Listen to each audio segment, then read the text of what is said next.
السلام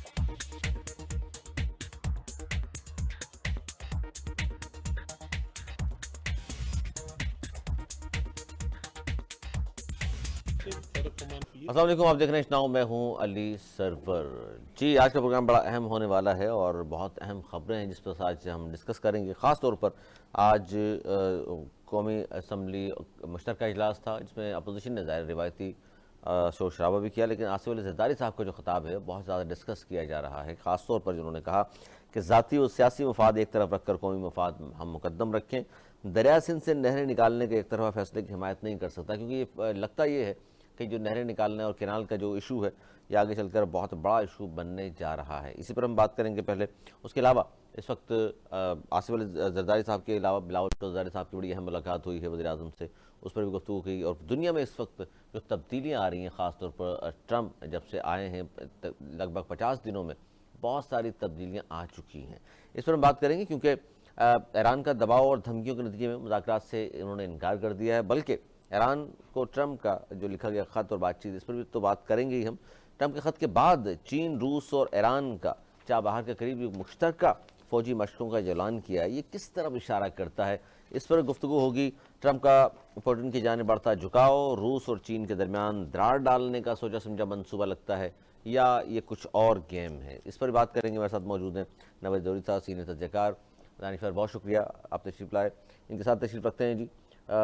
خاص طور پر میں بات کروں گا بین الاقوامی خبروں کی، اگر ہم بات کریں تو بڑی گہری نگاہ ہے جو آج ہمارے ساتھ اسٹوڈیو میں موجود ہیں۔ جنید مسعود صاحب political and human right activist ہیں فرام UK، آج تشریف لائے ہیں سر، بہت شکریہ آپ نے وقت نکالا ہمارے لیے۔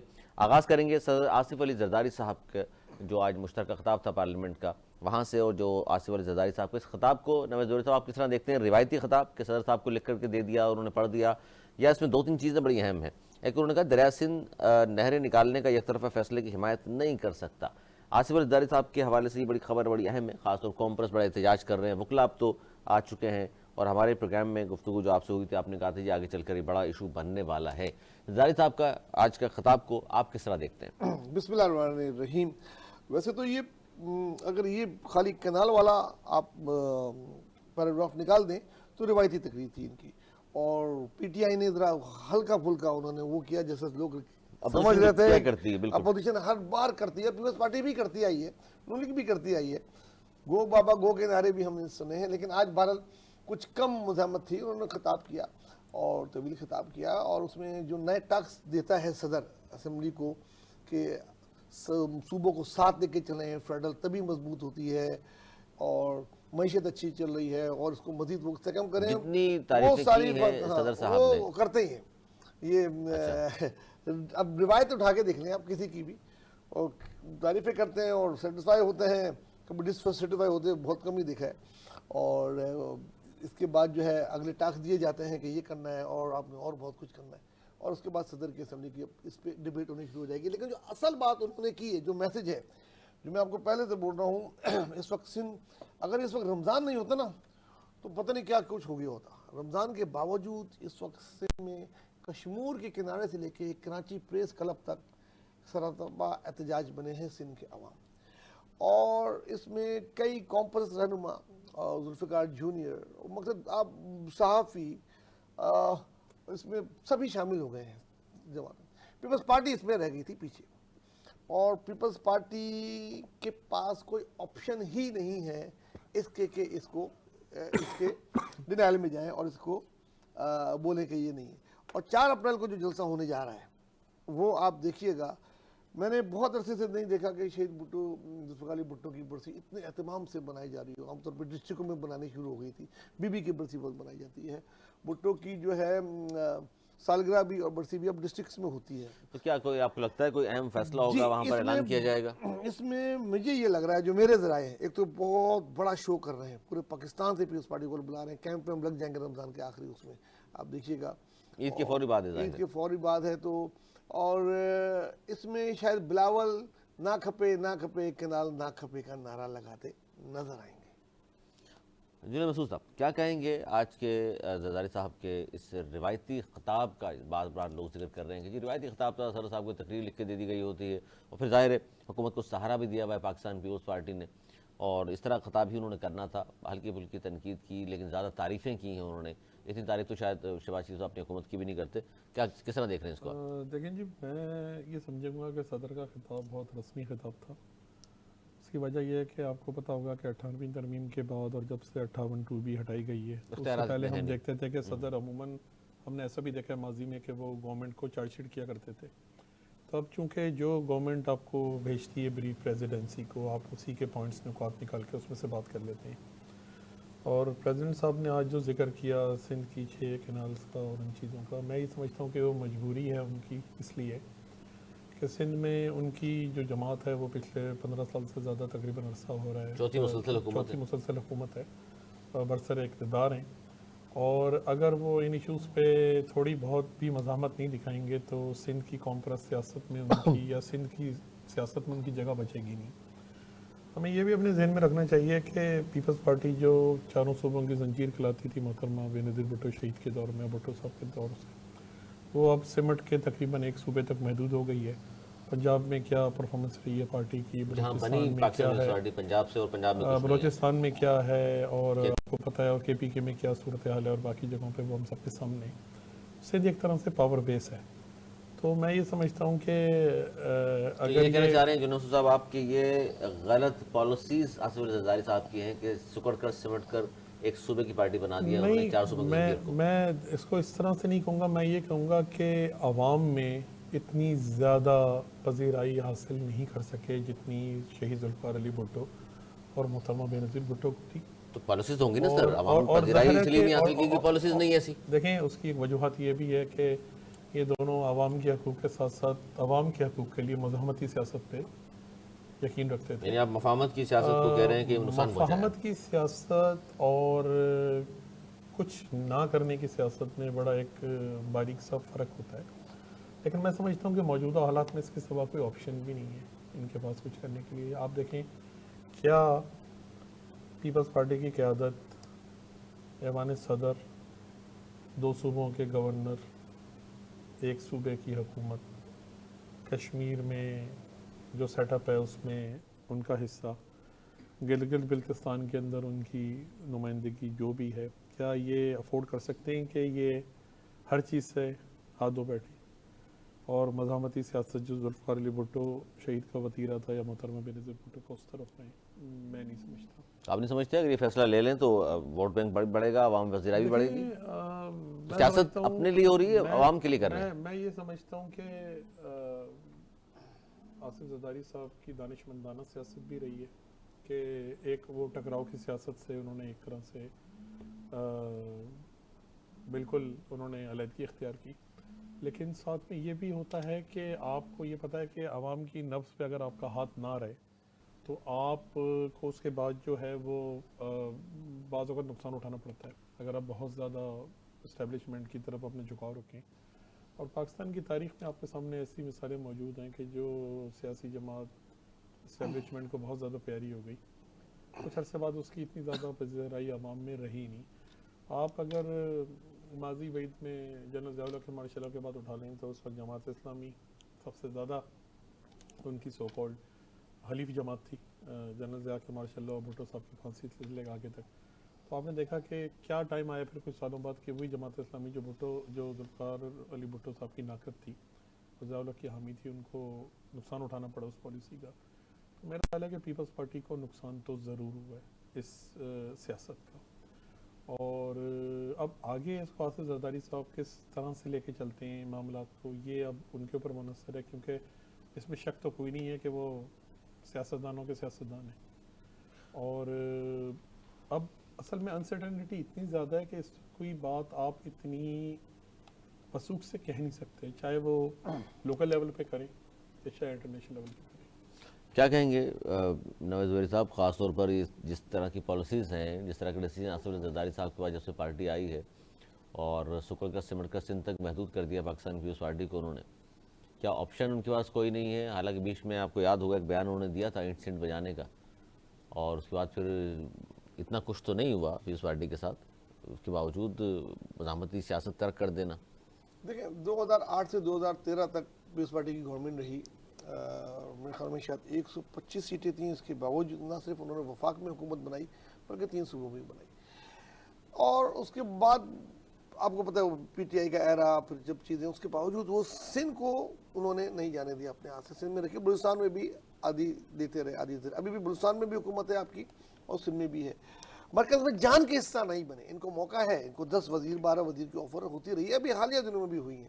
لیکن جب ان کو پتہ لگا کہ ہاں بھائی نہیں ہے، تو انہوں نے ابھی مزید 23 نہیں کیوں وزارت نہیں لی، دیکھیں- کیا لگتا ہے آپ کو؟ دیکھیں اس لیے نہیں لی کہ یہ جو کچھ بھی اتنے عرصے سے مفاہمت کی سیاست میں جو نقصان ہوا ہے پارٹی کو، وہ اچھی طریقے سے جانتے ہیں اور کہہ بھی چکے ہیں اپنے مختلف انٹرویو میں کہ ہاں مفاہمت کی سیاست میں ملک کے عظیم مفاد میں نقصان اٹھانا پڑتا ہے، اور اٹھا لیا، اور وہ بہت زیادہ اٹھا لیا. مزید بیگیج وہ لینا نہیں چاہ رہے، کیونکہ پی ٹی آئی جتنی زیادہ پاپولر اینٹی اسٹیبلشمنٹ وہ اس کی وجہ سے ہوئی بھی ہے، وہ بہت اچھی طریقے سے سمجھتے ہیں. لیکن اب میں آ جاتا ہوں اصل مسئلے پہ. اب پیپلز پارٹی افورڈ نہیں کر سکتی سندھ کو کھونا. پیپلز پارٹی کے پاس کوئی وے آؤٹ نہیں ہے سوائے اس کے کہ اس کی کھل کے مخالفت کرے. بھلے پنجاب ناراض ہوتا ہے، بھلے مرکز ناراض ہوتا ہے، بھلے اسٹیبلشمنٹ بھی ناراض ہوتی ہے، تو لیکن وہ سندھ کارڈ جو ان کے پاس کارڈ ہے وہ اس کو اپنے ہاتھ میں رکھیں گے، اور میرے خیال میں بلاول لیڈ کریں گے اس کو. بجائے یعنی جو بلیک میلنگ کی سیاست آپ کہہ رہے ہیں کہ سندھ کارڈ کھیل دیں گے ان ٹائم پر، وہ بالکل بالکل وہ ہر کارڈ کھیلیں گے. اس میں جو آخری کارڈ ٹرمپ ہے نا، وہ بھی کھیل دیں گے ان کے، کہ اگر یہ چیز نہیں کی گئی تو آپ یہ بھی سنیں گے 4 اپریل کو ہو سکتا ہے کہ لاسٹ وارننگ دی جائے گی ان کو، کیونکہ پانی پہلے ہی نہیں ہے سندھ میں. لوگ باہر آ گئے ہیں. پیپلز پارٹی کے ہاتھ سے نکل جائے گا سندھ، کسی سب کے ہاتھ سے نکل جائے گا اگر یہ کینال بن گئی. اور اس کی سب سے بڑی جو، اگر لوگ کسی کو مجرم قرار دیں گے تو پیپلز پارٹی کو کی خاموشی کو، تو وہ خاموشی توڑنے جا رہی ہے پیپلز پارٹی. اور وہ بلاول کے ذریعے توڑے گی، کیونکہ آصف صاحب جس عہدے پہ بیٹھے وہ ایک فیڈریشن کے صدر ہیں، تو وہ ایک حد تک کہہ سکتے ہیں جتنا انہوں نے کہا، اس لائن سے باہر نہیں جا سکتے. لیکن بلاول کو آپ دیکھیں گے وکٹ سے باہر نکل کے کھیلیں گے اور 4 اپریل میں، اور وہ ان کی مجبوری ہے. پنجاب نہیں کر سکتا.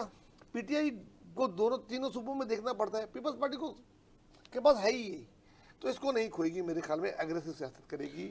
اور میں وہ جو نعرہ میں نے کہا ہے آپ یاد رکھے گا، نہ کھپے نہ کھپے کنال نہ کھپے، یا سندھو دریا کا کچھ اس قسم کا دھارا ہوگا کہ ہم اس کے ساتھ، اور یہ فرنٹ سے لیڈ کرے گی. یعنی مہنگائی، غربت، بے روزگاری، تمام مسائل سے تعلق نہیں ہے. لوگ بھاگ رہے ہیں. علی آپ بتائیں کتنی دفعہ پیٹرول مہنگا ہوا، چیزیں ہوئی، کس کی چیز سے گزر گیا. اب تو خیر حالت ٹھیک ہے، تھوڑا کم ہو رہا ہے انفلوئنس، اس تو کوئی باہر نہیں آیا عوام کو اس سے. لیکن اس پہ سب باہر آ گئے، کیونکہ پانی اندرون سندھ ایسا مسئلہ ہے جس سے زندگی ان کی منسلک ہے. وہاں پہ ابھی گندم کی فصل میں بھی پانی نہیں یعنی تھا. یہ بھی پھر آپ کہہ رہے ہیں کینال کا مسئلہ بھی جنید مسعود صاحب، کہ آپ کو ان کے کالا باغ لیے کی طرح لگ زندگی رہا ہے یہ بہت مسئلہ بھی اس کہ سے بھی بڑھ کے متنازع بنا کے روک دیا جائے گا اس کو بھی؟ میں جس وقت یہاں آپ کے پروگرام میں آپ کی طرف میں حاضر ہو رہا تھا، تو ایک ایسے ہی میرے دماغ میں خیال آیا کہ آپ کو پتہ ہے سیاست میں ہمیشہ گیو اینڈ ٹیک کیا جاتا ہے. جو ہمارے ملک کی اس وقت سیکیورٹی کی صورتحال ہے، آپ دیکھ رہے ہیں کہ پاکستان کے جو اے ایریاز ہیں، میں گرے ایریاز اور بی ایریاز کی بات نہیں کر رہا، اے ایریاز کے اندر تک اٹیمپٹس ہو رہی ہیں ٹیررزم کی، اور لا انفورسنگ کے جو ہمارے لوگ ہیں ایجنسیز کے، وہ شہید ہو رہے ہیں. بیٹل لائنز اتنی زیادہ اس وقت کلیئرلی ڈرا نہیں ہیں، اتنی مکس اپ ہو گئی ہیں کہ آپ دیکھیں کہ جامعہ حقانیہ کوڑا خٹک میں جو حملہ تھا وہ ایک ایسا تھا کہ وہاں سے کئی اساتذہ ان کے اور کوئی ان کے رہنما جو ہیں وہ وہاں سے پڑھ کے گئیں. تو میں یہ سمجھتا ہوں کہ کیا یہ بھی ایک منظر ہو سکتا ہے کہ پاکستان کی مقتدرہ کی طرف سے یہ 6 کنالز کی ٹیبل پہ چیز رکھی جائے اور کہا جائے کہ جی اگر آپ اس پہ تیار نہیں ہوتے تو پھر آپ کالا باغ ڈیم پہ حامی بھریں. کیونکہ میں آپ کو ایک بات، اوبویسلی آپ دونوں میرے جو معزز یہاں پہ احباب ہیں ان کی نالج میں ہوگا کہ یہ جو کینالز نکالی جا رہی ہیں چولستان کو سیراب کرنے کے لیے، یہ معاہدے صرف سندھ اور پاکستان کے نہیں ہیں. یہ ریاست پاکستان نے جو کونسل ہے، فیسیلیٹیشن کونسل، اس کے تھرو یہ ایگریمنٹس کیے ہوئے ہیں خلیجی ممالک سے دوسرے کے زرعی اجناس یہاں پہ اگائی جائیں گی. اس کی ٹیکنیکل جتنی بھی چیزیں ہیں جو مین پاور ہے ہم فراہم کریں گے، ٹیکنالوجی پیسہ آپ کا ہوگا. یہاں سے فصلیں وہاں جائیں گی، کچھ لوکل مارکیٹ میں جائیں گی، کچھ وہاں جائیں گی، تو ہمارا زر مبادلہ اس سے بڑھے گا. یہ میں سمجھتا ہوں کہ یہ کسی نہ کسی طرح سے پائے تکمیل تک پہنچیں گی.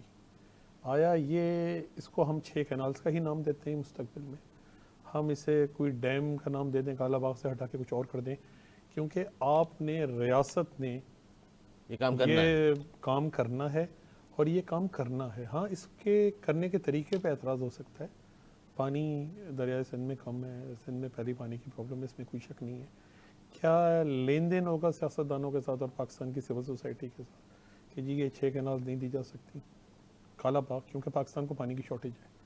اگر آپ پنجاب کی طرف نکلیں تو آپ نے دیکھا، اور راوی، ستلج، بیاس، وہ تو سوکھے پڑے ہیں، اور تو کیچڑ بھی اب ڈرائی ہو گیا ہوگا. سندھ میں ویسے ہی پانی نہیں ہے، جب کبھی اوور فلو ہوتا ہے سیلاب تو انڈیا تو انڈس واٹر ٹریٹی اور ورلڈ بینک ان کو چل ہی نہیں رہا ہے. تو ہمیں بہت ساری پرابلمز ہیں. ہمیں ایک طرف ایک دشمن کا اس سے ہمارا واسطہ ہے جو پانی کو کنٹرول کر رہا ہے کمالیات سے، دوسری طرف گلوبل وارمنگ ہے، ہمارے پاس ڈیمز نہیں ہیں جو پانی کو روک سکیں. اب اس کی کیا صورتحال مستقبل میں، آپ اس کو کیا شوگر کوٹڈ کر کے اس کونین کی دوائی کو آپ کیا نام دیتے ہیں؟ اور پیپلز پارٹی جس طرح یہ فرما رہے ہیں نواز زہری صاحب کی 4 تاریخ کو شاید کوئی اس طرح کا نعرہ لگ جائے، یا آپ کو لگتا ہے کہ نہیں پیپلز پارٹی جس پوزیشن میں ہے وہ خاموشی اختیار کرے میں گی؟ یہ سمجھتا ہوں کہ جیسے بہت عرصے سے ہمارے ملک میں مخالف سیاستدان میاں نواز شریف اور میاں شہباز شریف صاحب پر الزام لگاتے رہے کہ یہ دونوں بھائی گڈ کاپ بیڈ کاپ کھیلتے ہیں. تو میرا خیال ہے یہ بھی گڈ کاپ بیڈ کاپ ہے. آصف صاحب کو جو خود اپنے منہ سے نہیں کہنا ہوتا وہ بلاول صاحب سے کھلوا دیتے ہیں، اور پھر آصف صاحب جہاں اصل ڈیسیجن لیے جاتے ہیں اور جہاں چیزیں سارٹ آؤٹ کی جاتی ہیں وہاں پھر معاملات طے ہو جاتے ہیں. تو میں سمجھتا ہوں کہ یہ آپ اس کو اسی پیرائے میں لے سکتے ہیں کہ یہ گڈ کاپ اور بیڈ کاپ دونوں باپ بیٹا یہ کھیل رہے ہیں. اچھا، یہ جو بار بار کہا جاتا ہے، جیسے ابھی نواز زہری صاحب فرما رہے تھے وزارتیں اس لیے نہیں لیں کہ ان کو چانس دینا چاہتے ہیں، وہ کھیلتے رہیں. وزارتیں نہ بھی لیں اور یہ حکومت اگر چل پڑے 5 سال پورے کر بھی لے تو آپ کو کیا لگتا ہے وجہ یہی ہے وزارتیں نہ لینے کی؟ اور کیا وزارتیں نہ لینے کے باوجود الیکشن میں جا کے پارٹی یہ بتائے گی کہ جناب دیکھیے پنجاب میں انہوں نے کچھ نہیں کیا، حالانکہ خود سہارا بن گئے؟ دیکھیں، میں آپ سے یہ عرض کر رہا ہوں کہ اگر آپ غور سے ہماری پولیٹیکل سینیریو کو ذرا غور سے دیکھیں، اس وقت ساری گالیاں کس کو پڑ رہی ہیں؟ وفاقی حکومت کو، ہر چیز پہ.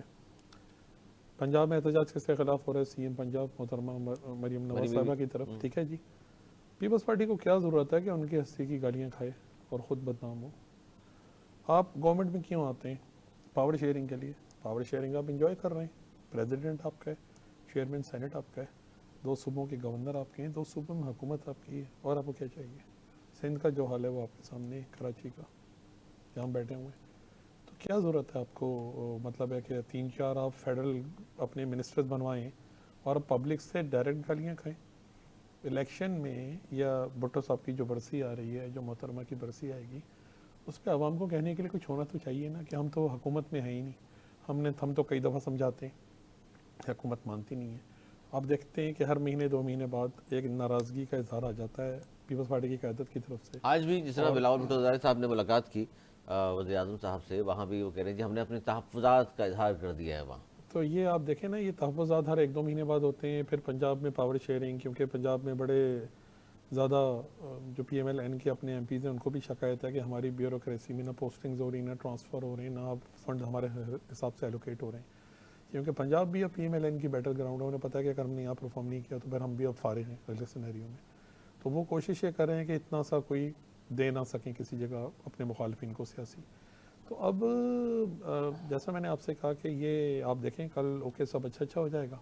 تھوڑے بہت جو ایشوز ہوں گے پوسٹنگ وسٹنگ پہ چیزوں پہ وہ مان لیا جائے گا اور آپ آگے بڑھے گی. حکومت اچھا جی، چلتی رہے گی. ٹھیک ہے. ایک بڑا اہم اور ایشو نواز زہری صاحب وہ ہے پی ٹی آئی کے حوالے سے. یہ خاص طور پر بار بار ان کے مختلف سینئر رہنما سامنے آتے ہیں اور وہ کہتے ہیں کہ جی عید کے بعد ہم دم مسک اندر کرنے جا رہے ہیں اور ہماری کوشش ہے کہ گرینڈ الائنس اپوزیشن کا تشکیل دے دیں جس میں مولانا فضل الرحمان اور دیگر لوگوں کو شامل کر لیں وہ، اور اس کے بعد ہم دیکھیے گا پھر دوبارہ سڑکوں پر ہوں گے. تو اس کے بعد لگتا ہے آپ کو حکومت کے لیے مزید مشکلات ہوں گی؟ یہ کینالز کا معاملہ تو ایک طرف، پھر اپوزیشن کے حوالے سے بھی ان کو مشکلات ہوں گی. بالکل جی. حکومت جیسے کہ بہت عرصے سے خیال ہو رہا تھا، جب سے سردیاں تھیں کہ موسم بھی مناسب نہیں ہے. آخری بار میں خبر نومبر 26 کو بڑا احتجاج ہوا تھا پی ٹی آئی کا، جس کے بعد سے پھر نہیں ہوا.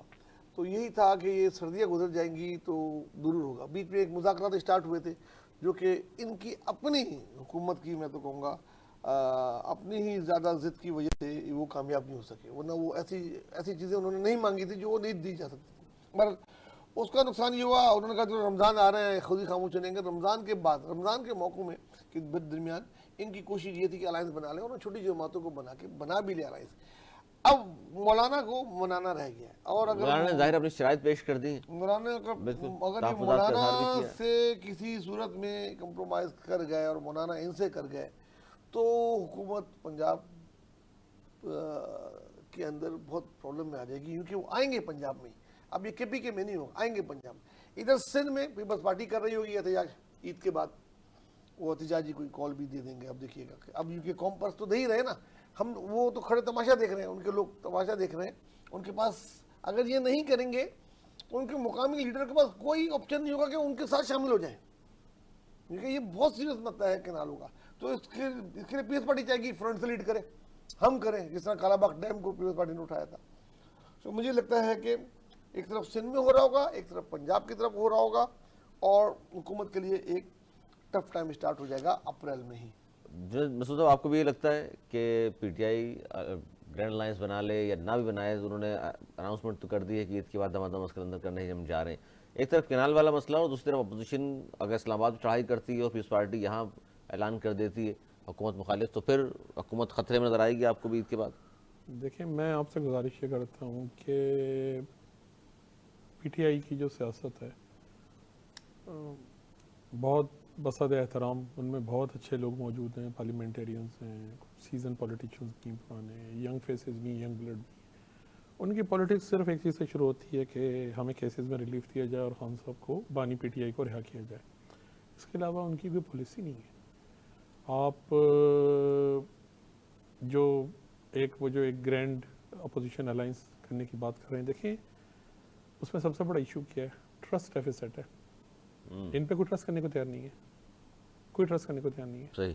آپ آف دا ریکارڈ میری کچھ لوگوں سے ملاقات ہوتی ہے اکثر و بیشتر، وہ ان پہ ٹرسٹ نہیں کر سکتے۔ اور یہ تو میں بات کر رہا ہوں جو ان کی بی کیڈر قیادت ہے یا جو سی، تو آپ چھوڑیں جو ان کا تو کوئی پرسان حال ہی نہیں ہے۔ میں اس کو آپ کو چھوٹی سی ان کی ایک مثال یہ دیتا ہوں کہ مولانا فضل الرحمان کے لیے جو کچھ کہہ چکے ہیں اور جو کچھ ان کے لیے کہہ چکے ہیں، اور یہ ماضی بعید نہیں ہے، ماضی قریب کی بات ہے، ٹھیک ہے؟ گارنٹی کون لے گا خان صاحب کی؟ اس سے پہلے کتنی دفعہ ہوا ہے کہ اسٹیبلشمنٹ تک بیک تھرو چینل سے رابطہ کیا کہ ہم یہ نہیں کریں گے، یہ نہیں کریں گے، اور فوراً اس کے بعد ٹویٹ آ گیا اور ٹویٹ کر دیا، اور ایگزامپل آپ نے اس کے بعد وہ میسج کر دیا یا آرٹیکل لکھ دیا کسی نیوز پیپر میں۔ آپ ایک طرف اور بھی میں آپ کی توجہ مبذول کرانا چاہوں گا آپ دونوں ساتھیوں کی، کہ جس وقت ذوالفقار علی بھٹو صاحب کو مارشل لا لگا تھا اور ہینگ کیا گیا تھا، اس سے پہلے جب انہیں گرفتار کیا گیا قتل کیس میں، یا نواز شریف کو ڈپوز کیا جنرل مشرف نے، یا ایون محترمہ بے نظیر بھٹو جب جلا وطن رہی اور گرفتار ہوئی تھے کے دور میں، تو فورن کنٹریز جو ہوتے تھے یا جو ان ملکوں کے صدور یا بادشاہ یا جو امیر تھے، وہ براہ راست یا بالواسطہ طور پہ مداخلت کرتے تھے پاکستانی سیاست میں، اوپنلی نہیں کہتے تھے کہ ہم ایشورنس دیتے ہیں، جیسے آپ کو تاریخ آپ کے سامنے بھٹو صاحب کے لیے ہو گئے، یا میاں صاحب کو لے گئے 10 سال کے نہیں میاں صاحب کے لیے میں آپ کی توجہ ماضی کی طرف لے کے جاؤں گا۔ جس وقت بھٹو صاحب گرفتار تھے اور ان کے سزائے موت پھانسی، تو تقریباً 7 سے 8 اسلامی ملکوں کے سربراہوں نے، ایون چائنا، ایون انڈیا کی بدترین دشمن اندرا گاندھی تک نے کہا تھا کہ جی آپ جان بخشی، یعنی لوگ انٹرفیئر کرتے تھے اوپنلی کہ آپ واپس آ جائیں اور اب ہم ایشورنس دیتے ہیں، خاموش رہیں گے، جیسے کنگ عبداللہ کے کہنے پہ مشرف صاحب۔ مسئلہ یہ ہے کہ ہمارے بہت سے نادان دوست ہیں، وہ یہ بات نہیں سمجھتے کہ خان صاحب نے اپنے 3.5 سال کے دور اقتدار میں صرف ڈائنامائٹ لگائے ہیں پاکستان کی فورن پالیسی میں۔ ہو سکتا ہے اس میرے جملے کے بعد بہت سارے دوستوں کو پسند آئے، وہ ٹرولنگ کرنی شروع کر دیں، جو کہ ان کا وتیرہ ہے، لیکن دیکھیں سچائی تو چھپ نہیں سکتی۔ آپ نے فورن پالیسی میں صرف ڈائنامائٹ لگائے، آپ نے پاکستان کے تمام دوست ممالک کے ساتھ اپنے تعلقات کو تباہ کر دیا، آپ نے کسی جگہ ایسا نہیں چھوڑا کہ پاکستان اسٹینڈ لے کے بات کر سکے، یعنی یہ دورہ کر کے آتے تھے اور پیچھے جنرل باجوہ اور فیض حمید پہنچتے تھے وہ جو ڈیمیج کنٹرول کے لیے۔ آپ اٹھا کے دیکھ لیں سعودی عرب یہ ہوئی ساری چیزوں کو، سالوں میں یہ رہا۔ تو ان کی گارنٹی کون دے گا، ان کے ایشورنس کون دے گا، جبکہ پاکستان کے سب سے قریبی ترین دوست ممالک، چاہے چائنا ہو، چاہے ترکیہ ہو، چاہے گلف ممالک ہو، جہاں سے سب سے زیادہ آپ کو فورن ریمیٹنس آتا ہے، یہ نہیں چاہتے کہ جو کچھ ہوا ہے پہلے، جو سی فیک کا حل ہوا وہ آپ کے سامنے، مطلب ہم کس بات کو ذکر کریں۔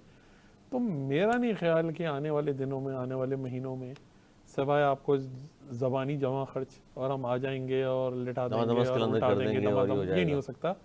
یہ آپ نے آخری شو دیکھ لی ہیں، یہ جو ابھی نومبر میں ہوا تھا وہ آپ کے سامنے ہی ہے سارا. تو اور آدھے سے زیادہ تو لوگ کمپرومائز نہیں، یہ ہم آپ سب عام ہو گیا اب تو یہ بات بالکل. میرا خیال ہے شاید کیمرے کے سامنے بہت سارے لوگ اس کو ایکسیپٹ کرنے سے جھجکتے ہیں، لیکن حقیقت تو یہی ہے کہ بہت سارے لوگ کمپرومائز ہیں. تو میں نہیں سمجھتا کہ کوئی، میں ان کے کارکنوں کی بات نہیں کر رہا، گراؤنڈ پہ پی ٹی اے کے کارکن بہت لیڈران کی بات کر رہے ہیں جو لیڈرز نہیں 5-6 ہیں، لوگ گائیڈنس ہیں. نہیں ہے. تو میں سمجھتا ہوں کہ یہ صرف زبانی جمع خرچ ہے، یہ حکومت کو پریشر میں لانے کے لیے اور رمضان کے مہینے اور اس کے بعد شام کو نیوز چینلز کو اور میڈیا کو ایک ہیڈ لائن دینے کے لیے. تو یہ صورتحال ہوتی رہے یہ گی. صورتحال ہوتی رہے گی. پاکستانی سیاست کے ساتھ ساتھ ہم بات کریں ہمارے گرد و نواح میں کیا کچھ ہو رہا ہے، اس پر بھی ہم دیکھتے ہیں کہ خاص طور پر اگر میں بات کروں جو خط لکھا تھا ایران کو ٹرمپ نے، اس کے بعد اب ایران دباؤ دھمکیوں کے بعد وہ کہتے ہیں جی ہم مذاکرات کرنے کو تیار نہیں ہیں امریکہ سے. اور اب ٹرمپ کا جو خط تھا اس میں بات چیت کی دعوت بھی دی گئی تھی، لیکن اب یہ صورتحال ہے کہ ایران نے جناب نہ صرف منع کر دیا بلکہ ٹرمپ کے خط کے بعد چین، روس اور ایران کا چابہار کے قریب مشترکہ فوجی مشقوں کا بھی انہوں نے اعلان کر دیا. سر یہ کس جانب اشارہ کر رہا ہے؟ میں تو جب سے ٹرمپ صدر بنے ہیں ہر دن دیکھتا ہوں صبح کوئی نہ کوئی بریکنگ نیوز ہوتی ہے. کبھی وہ اسرائیل کے لیے کوئی بات کرتے ہیں، کبھی وہ کینیڈا کے لیے بات کرتے ہیں، کبھی انڈیا کے لیے، کبھی یہ پاکستان تو بچا ہوا. پاکستان وہ ملک ہے جس کو خالی انہوں نے تھینک یو بولا ہے، باقی سب لوگوں کو انہوں نے تھریٹ کیا ہے. وہ ابھی تک تو لکی ہیں، نیور نو کہ کل وہ کیا کہتے ہیں. ایران کا جیسا مطلب ہے وہ سمجھ رہے تھے جیسے سارے ملک یسر کر رہے ہیں. جیسے سعودی عرب نے بولا جی 1 ٹریلین جی اس کے لیے دورے پہ آ رہے ہیں، اور باقی ملکوں نے اب تک ان کا وہ کہا. ایران کی اپنی ایک ہسٹری ہے، ایران نہیں جو ہے وہ ہیڈ ڈاؤن کرتا، اور وہی ہوا. ایران نے جو جواب جو جس قسم کا ایکسپیکٹ کر رہے تھے اسی طریقے سے اس نے جواب دیا، اور جواب دینے کے ساتھ ساتھ اس نے بڑی تیزی سے جو امریکہ مخالف لوگ ہیں، جو بڑی طاقتیں ہیں اور ایٹمی، ان سے مذاکرات شروع کر دیے. جا کے ان سے ایک طریقے سے ایک گروپ بنا رہے ہیں کہ اگر کچھ ہوا تو اپنا بیلنس، اپنی پاور، اپنے مسلس دکھا رہے ہیں کہ ہم یہ ہمارے ساتھ ہیں. اور وہ بھی ضرور ان کو بھی اب موقع ملا کہ وہ بھی بولیں گے جی ان کے ساتھ ہیں. اب یہاں سے کوئی ٹرننگ پوائنٹ آئے تو آئے، اب تک تو ہے. یا تو خیر ہو سکتا ہے ٹرمپ جیسے نارتھ کوریا کے وقت میں دیکھا تھا ہم نے کہ بڑا بولا یہ کر رہے ہیں وہ کر رہے ہیں، اسے دیکھا کہ نارتھ کوریا گھٹنے نہیں ٹیک رہا تو انہوں نے پھر جا کے مذاکرات وہی کر لیا جو تھا. ہو سکتا ہے یا ایران کے مسئلے پہ وہ اپنا طاقت ضائع نہ کرے. میرے خیال کی ایران پہ اٹیک کر کے اس وقت اپنے شروع کے دنوں میں 100 دن سے پہلے کوئی پرابلم کریٹ کر سکے. جناب صاحب یہ اشارہ کس جانب ہے؟ ایک طرف تو خط لکھ رہے ہیں، دعوتیں دے رہے ہیں کہ جی مذاکرات کیجئے، اور جس کو ظاہر ہے عام طور پر لوگوں نے یہ کہا کہ تو دھمکی ہے ایران پہ دباؤ ڈالنے کے لیے. لیکن چین، روس اور ایران کا اب اچانک سے یہ اعلان کرنا کہ فوجی مشقوں کا ہم اعلان کرتے ہیں، چابہار کے قریب مشترکہ مشقیں ہوں گی، فوجی مشقیں اس روکے سے پہلے ہو چکی ہیں، لیکن اس موقع پر خاص طور پر جب یہ خط لکھا گیا اس کے بعد یہ اعلان سامنے آنا کس جانب اشارہ کرتا ہے؟ آپ کو کیا لگتا ہے کیا ہونے جا رہا ہے؟ دیکھیں اس وقت پریزیڈنٹ ٹرمپ کے متعلق کوئی بھی بات کرنا جو ہے نا وہ بہت زیادہ آپ سمجھیں کہ انپریڈکٹیبل ہے. یعنی آپ وہ صبح کیا کہہ رہے تھے، وہ 2 گھنٹے کے بعد کون سا ایگزیکٹو آرڈر نیا ایشو کریں گے، وہ شام کو کیا کریں گے، وہ صبح کیا کہیں گے. میں آپ کو چھوٹی سی مثال دیتا ہوں کہ آج اور کل کی جو ڈیولپمنٹس ہیں ان پہ تو میں مختصراً آپ کے ساتھ ایک تذکرہ کرتا ہوں. انہوں نے انہوں نے کل یا پرسوں آپ کی شاید نظر سے یہ خبریں گزری ہوں کہ بڑی خاموشی کے ساتھ ان کے جو نمائندے ہیں وہ قطر میں مذاکرات کر رہے تھے دوحہ میں حماس کے ساتھ، کہ جو 2 امریکی یرغمالی ہیں جن کے پاس اسرائیل اور امریکہ کی ڈیول نیشنلٹی ہے ان کی رہائی کے لیے. جیسے ہی وہ خبریں میڈیا میں لیک ہوئیں اگلے 1 گھنٹے کے بعد انہوں نے حماس کو دھمکی دے دی کہ میں اسرائیل کو ہر وہ کچھ پرووائڈ کرنے جا رہا ہوں جو آپ نے سوچا بھی نہیں ہوگا، اور ہم آپ کا نام و نشان مٹا دیں گے، آپ کے لیے آخری موقع ہے، لاشیں گر جائیں گی. تو میں سمجھتا ہوں کہ ان کی پالیسی کیرٹ اور سٹک والی ہے اس وقت. لیکن دنیا چونکہ ایک اتنے انسرٹن قسم کے فیز سے گزر رہی ہے کہ اس وقت ان کا کہا ہوا، کیونکہ روئے زمین پہ سب سے بڑی بگیسٹ سپر پاور کا جب پریزیڈنٹ آپ کو، موسٹ پاورفل نیشن کا پریزیڈنٹ جب کوئی بات کیٹیگوریکلی کہتا ہے تو اس کا ایک ویٹ ہوتا ہے. کینیڈا کے ساتھ جو کچھ انہوں نے کیا ہے وہ ہمارے سامنے، یعنی آپ یہ دیکھیں کہ جو ان کے وزیر اعظم جو اب جسٹن ٹروڈو جا رہے ہیں، لیبر پارٹی کے نئے آج رہنما منتخب ہو گئے ہیں، وہ جسٹن ٹروڈو پرسوں اب دیدہ ہو گئے پریس کانفرنس میں. امریکہ کا ذکر کرتے ہوئے دباؤ ظاہر ہے جس طرح یعنی کہ ان کی بتایا، آنکھوں میں آنسو تھے. 51 تو ریاست آپ اندازہ یہ کریں کہ صدر ٹرمپ کی اس وقت یہ جو کچھ بھی کر رہے ہیں اس کو میں سفارتکاری تو نہیں کہوں گا، ان کے دباؤ کا یہ حال ہے. تو کینیڈین پرائم منسٹر رو پڑا. جو کچھ ہم نے دیکھا ہے انہوں نے یوکرین کے صدر کے ساتھ بلا کے کیا وہ بھی آپ کے سامنے ہے. اچھا اب صورتحال یہ ہے کہ جو ایک طرف جس طرف ہم اپنی نظر ہم لوگوں نے بہت زیادہ نہیں ڈالی وہ یہ ہے کہ جو یو ایس ایڈ بند کی گئی ہے دنیا کے تقریباً سارے ملکوں کے لیے، اور انہوں نے کہا ہے کہ 90 ڈیز کے لیے ہم سسپینڈ کریں گے، ہم ریویو کریں گے کیا دے رہے ہیں. آج میں رائٹرز اور اسکائی نیوز پہ دیکھ رہا تھا کہ وہ افریقہ میں جو امداد جاری تھی انہوں نے پورے افریقہ نہیں صرف ایک کنٹری نائجیریا کو اٹھایا، اور انہوں نے کہا کہ near about more than $700 million کی وہاں پہ امداد تھی، جس سے وہاں پہ HIV، ایڈز، ابولا، ڈائریا کلینکس چیزیں پینڈیمک کو روکنے کے لیے ویکسینیشن ہو رہی تھی، وہ ساری بند ہو گئی، بند کر دی انہوں نے. ٹھیک ہے. یہ صرف ایک ملک کا ذکر ہے. تو اب ہم یہ ایزیوم کر سکتے ہیں کہ اگر یہ صورتحال کنٹینیو رہتی ہے اور جو کچھ ویکسین وہاں کے سٹاکس میں تھی ان ملکوں کے شہروں کے اور جو بھی ان کے جو ہیلتھ سینٹرز ہیں، ہم افریقہ کا دیکھتے ہیں کہ ایک بہت بڑا پینڈیمک کے دھانے پہ کھڑا ہے افریقہ، جو کہ شاید دنیا نے اس ریسنٹ ہسٹری میں دیکھا نہیں ہوگا.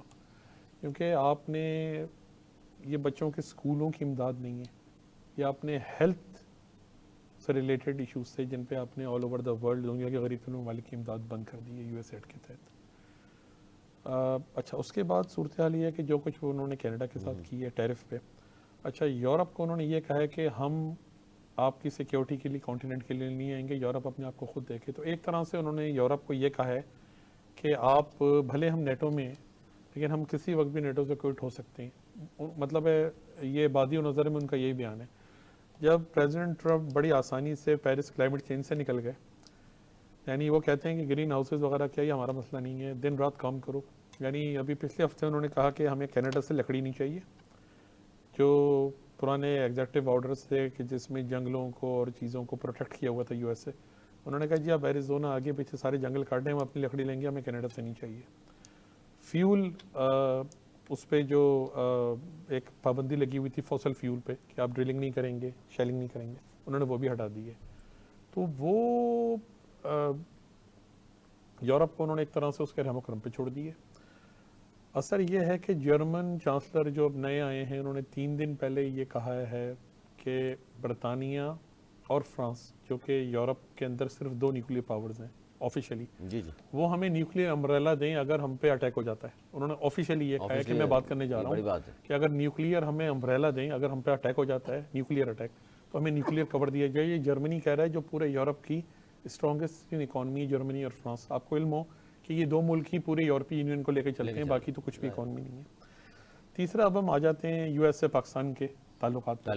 ہم کچھ دن پہلے بہت زیادہ خوش تھے اور بڑا ہم بغلیں بجا رہے تھے کہ جی انہوں نے تھینک یو ادا کی ہے، اور وہ ایک جو داعش کمانڈر کی گرفتاری پہ، اور ایسا نہیں ہوگا ویسا نہیں ہوگا.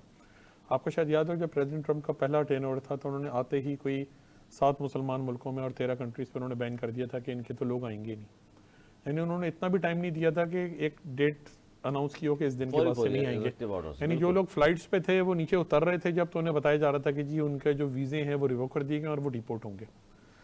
اور ہم سن بھی رہے ہیں، یہ رائٹرز نے غالباً 3 دن پہلے یہ خبر بریک کی ہے کہ پاکستان اور افغانستان کے جو شہری ہیں، پاکستان اور افغانستان کو سر ایک لائن میں کھڑا کر دیا، ایک لائن میں کھڑا کر دیا ہے کہ سیکیورٹی رسک ہیں ان کے لوگ، سفری پابندیاں اور سفری پابندیاں. اور اب موسٹ پروبیبلی جو میں سمجھ رہا ہوں بٹوین دا لائنز اس میں یہ میسج ہے کہ جو بھی پاکستانی یا جو بھی افغان نیشنل جو اپنے پاسپورٹس پہ ٹریول کرتے تھے یا جن کے ویزے ہیں، وہ شاید اب امریکہ میں 13 تاریخ کو انہوں نے ریویو مانگا ہے پریزیڈنٹ ٹرمپ نے، اس کے بعد شاید وہ 13 کو ہی ایگزیکٹو آرڈر ایشو کر دیں، اس کے بعد وہ نہیں آ نہیں سکیں گے. یہ بڑی اور لاسٹ میں آخر میں ایک جملے میں آپ کی توجہ اس طرف چاہوں گا کہ اب سے کچھ دیر پہلے ہی یہ خبر ہے غالباً جو ابھی بہت زیادہ سرکولیٹ نہیں ہوئی کہ امریکہ میں پاکستانی سفیر جو کہ ترکمانستان کے اندر پاکستانی سفیر ہیں جن کے پاس ڈپلومیٹک پاسپورٹ تھا، وہ امریکہ میں لینڈ ہوئے.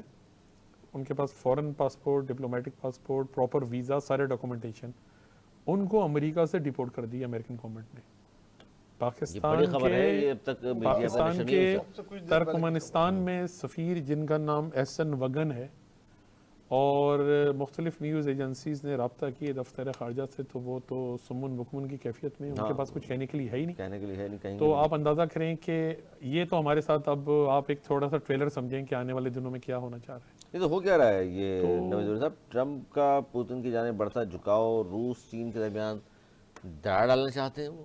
دیکھیں میرے خیال میں یہ جتنی تیزی سے ساتھ اپنی چیزیں کر رہے ہیں، ابھی 50 دن ہوئے ہیں، اگلے 50 دن میں جو نا یہ پھر اس کو سب کو ریپ اپ کر رہے ہوں گے. اگر نہیں کریں گے تو ان کے لیے، امریکہ کے لیے بہت مشکل ہو جائے گا. کیونکہ آج تک آپ دیکھیں، آج تک تاریخ میں انہوں نے کسی بھی امریکن پریزیڈنٹ نے، بلکہ کسی ملک کے پریزیڈنٹ نے وہ کام نہیں کیے جو یہ کر رہے ہیں. نہ یہ سفارتی آداب کو مول خاص رکھ رہے ہیں، نہ ہی ڈپلومیٹس کے وہ رکھ رہے ہیں، اور یہ اپنے خلاف، یہ واحد ملک ہے جو اپنے خلاف محض بنا رہا ہے، گروپ بنا رہا ہے. اب یہ ایران کا کر کے یہ جو اس طریقے سے کرے گا، اگر ایران پہ اس نے کوئی چیز کی تو اس طرف کے پورے ممالک ان کے خلاف ہو جائیں گے. کیونکہ رشیا کے اور یورپ کے ایران سے اچھے تعلقات ہیں. پھر اس میں چائنا تو بیٹھا ہی ایک اپ کمنگ سپر پاور ہے، وہ ہاتھ رکھے گا. اور اگر یورپ پہلے ہی ان کے خلاف ہو گیا ہے، ان کے نیبر کینیڈا اور وہ سارے ان کے خلاف ہیں، تو یہ اپنے خلاف محض بنانا شروع انہوں نے یہ کر دیے ہیں. یہ اگر اسی اسپیڈ سے ٹرمپ صاحب جاتے رہے تو ان کو بڑی مشکل ہو جائے گی فیوچر میں. جناب مسعود صاحب، اب ہم پروگرام کے آخر میں چاہوں گا، کیونکہ ہم بار بار ذکر کرتے آئے ہیں مسلسل کہ جی پاکستان فلاں بلاک میں ہے اور فلاں اتنی جلدی بلاک چینج نہیں کیا جا سکتا، تبدیلی نہیں لائی جا سکتی، آہستہ آہستہ پالیسیز تبدیل ہوتی ہیں. اب ٹرمپ کے آنے کے بعد اور ہمارا جھکاؤ ظاہر ہے ایک رہا چائنا کی جانب، لیکن اب رشیا سے بھی بات کرنے کو تیار ہیں، ایران سے بھی تیار ہیں، سعودی عربیہ کا کردار ہمارے سامنے ہے، ہندوستان ظاہر ہے آلریڈی بڑی اہمیت کا حامل ہے امریکہ کے لیے خاص طور پر. تو ہم کہاں کھڑے ہیں اس وقت؟ دیکھیں جی، میں اس موقع پہ ایک بڑا گھسا پٹا سا جملہ دہراؤں گا جو ہم 75 سال سے سنتے آ رہے ہیں کہ ملک اس وقت ایک بڑے نازک مرحلے پہ کھڑا ہے، اور حقیقتاً اس وقت ہے بھی ایسا ہی. اچھا، ہماری فورن پالیسی جو ہے وہ کیا ہے، ہمیں یہ بھی سمجھ نہیں آ رہی. ہمارے افغانستان کے ساتھ بارڈر پہ جو صورتحال ہے وہ آپ کے سامنے ہے، ہمارے دوست ہیں دشمن ہیں، ہمیں یہ بھی سمجھ نہیں آ رہا. ہمارے دوسری بارڈر جو انڈیا کے ساتھ ہے، صورتحال آپ کے سامنے کیا ہے. میں سمجھتا ہوں ہماری ایک ہی بارڈر جو ہے جو سیکیور ہے اور وہ ہمیشہ رہے گی، وہ پاک چین بارڈر ہے، جو کہ ہماری دوستی آپ کو پتہ ہے ہمالیہ سے بھی مضبوط ہے، اس سے زیادہ اس کو کہا جاتا ہے، اور وہ ہمیشہ ایسی رہی ہے، یعنی ٹیسٹڈ رہی ہے بائی آل مینس. میرا خیال ہے کہ پاکستان اس وقت امریکن بلاک کچھ ہے نہیں. اس وقت پریزیڈنٹ ٹرمپ ایک سخت گیر ہیڈ ماسٹر کا رول پلے کر رہے ہیں، جو اپنے کلاس کے بچوں کو، بے شک وہ ان کے فرما بردار اسٹوڈنٹ تھے جیسے یورپینز یا ان کے کینیڈین الائز، وہ ان کو بھی اسی لاٹھی سے ہانک رہے ہیں اور ٹریٹ کر رہے ہیں جس سے وہ ریسٹ آف دا ورلڈ کو کر رہے ہیں. نہیں تو آپ کو کیا لگتا ہے کہ ٹرمپ کے جتنے اقدامات ہیں، چلیں جی دنیا کے لیے خطرہ ہو سکتا ہے، لیکن کیا امریکہ میں رہنے والوں کے لیے بھی اتنا ہی خطرہ ہے؟ وہ دیکھیں جس وہ حساب سب سے کچھ اپنے وطن کے لیے کر رہے ہیں، نہیں مان رہے اس اس حساب بات سے کو. دیکھیں جی، جو میک امریکہ گریٹ اگین یا امریکہ فرسٹ، یہی لائن تھوڑی سی آپ کو شاید یاد ہو، مشرف صاحب نے ایک وقت میں لی تھی کہ پاکستان فرسٹ، سب سے پہلے پاکستان، انلائٹن دا کنٹری، سب سے پہلے پاکستان. تو وہ پالیسی کہیں آپ کو نظر آتی ہے آج؟ اور اس پالیسی نے جو ہمیں نقصان دی ہے اس پہ پھر کبھی بیٹھ کے ہم بات کریں گے، بالکل. جو کچھ 9/11 کے بعد ہوا. تو میرا خیال ہے پریزیڈنٹ ٹرمپ شاید وقتی طور پہ یہ 10 20 اور 50 دن یا 100 دن کے لیے جو ان کے کنزرویٹو ووٹرز ہیں، یا جو ان کے بالکل ہی آپ سمجھیں کہ جو فار ان کے جو رائٹ ونگ ہے اس کو تو شاید خوش کر دیں گے، یا ان کی بڑی تعداد ہے، ان کی تعداد ہے. لیکن لانگ ٹرم میں جب دیکھیں یہ ٹٹ فار ٹیٹ ہے، آپ ٹیرف امپوز کر رہے ہیں، آگے سے کاؤنٹر ٹیرف لگ رہے ہیں. 10 20 دن 50 دن 100 دن کے لیے آپ کے ملک کے اندر چیزوں کی سپلائی ہے، چیزیں ہیں، گوڈاؤنز آپ کے بھرے ہوئے ہیں، آپ کو اثر نہیں پڑتا. یہ چیزیں آپ کو اثر کرنا شروع کریں گی 2 سے 3 مہینے بعد، کیونکہ امریکہ بھی تو ہر چیز خود سے پیدا نہیں کرتا نا، A to Z. دنیا میں کوئی ایسا ملک نہیں ہے جو سوئی سے لے کے ہر چیز خود بناتا ہو. آپ کو کہیں نہ کہیں دنیا میں ضرورت ہے. اور میں سمجھ رہا ہوں کہ یہ اس وقت جو وار ہے وہ ان منرلز کی ہے جو یوکرین میں ہیں، جو افریقہ کے کچھ حصوں میں ہیں، جن پہ جنگ ہے، جو کہ آپ کے کوانٹم فزکس میں، کوانٹم کمپیوٹرز میں، اسپیس، الیکٹرک گاڑیاں، آپ کی نئی میزائل ٹیکنالوجی، انٹر بلاسٹک آپ کو لانچنگ ان کے لیے چاہیے. جنگ ان منرلز کی ہے، چاہے وہ چائنا کے ساتھ ہو، چاہے وہ رشیا کے ساتھ ہو. اور رشیا تو ولنگلی، آپ کو پتہ ہے کہ